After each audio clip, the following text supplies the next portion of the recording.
একই ঘটনা। তাহলে বলুন, মা মেয়েকে আজ বাঁচিয়ে নিয়েছে, রক্তদান করে মেয়ের জীবনের ক্ষতি করবে নাকি?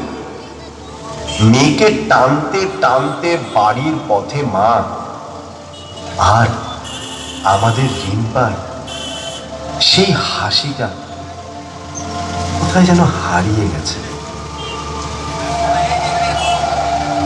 অপরদিকে এই শহরের অন্য আরেকটি বাড়িতে আজ খুশির দিন। বাড়ির ছেলে আজ তার জীবনের প্রথম ইন্টারভিউ দিতে যাচ্ছে। বাড়ির ছেলে আজ তার ভবিষ্যতের দিকে প্রথম পদক্ষেপ নিতে চলেছে। হ্যাঁ, আশীর্বাদ করো আজকে যেন আমি সফল হয়ে বাড়ি ফিরতে পারি, বাবার পাশে আমি যেন দাঁড়াতে পারি। হ্যাঁ বাবা, ভগবান তোর সহায় আছে, তুই নিশ্চয়ই সফল হবি।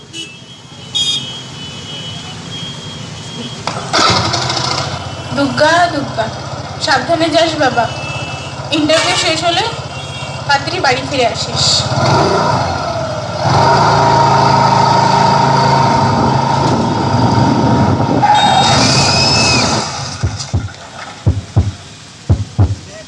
মনা, এই মনা, কি হয়েছে তোর? কি হয়েছে? কথা বল মা। এই মনা, কত রক্ত বের হয়ে যাচ্ছে তোর মাথা থেকে। মনা, কেউ আমায় সাহায্য করো, সাহায্য করো কেউ আমায়। কি রে রিম্পা, কি হলো? কি হলো তোর? কাকিমা, তুমি চিন্তা করো না, আমরা ওকে হসপিটালে নিয়ে যাচ্ছি। ওকে ওঠাতে আমাকে সাহায্য করো।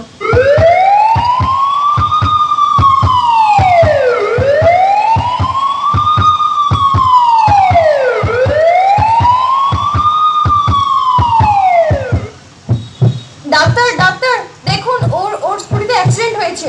ওর মাথা দিয়ে প্রচন্ড রক্ত বের হচ্ছে। অ্যাক্সিডেন্টটা কিভাবে হলো? ফট করে স্কুটি এসে ধাক্কা মেরেছে ম্যাডাম। ওর তো প্রচন্ড রক্ত বার হচ্ছে, এই রক্ত না থামলে ও কোমায় চলে যেতে পারে।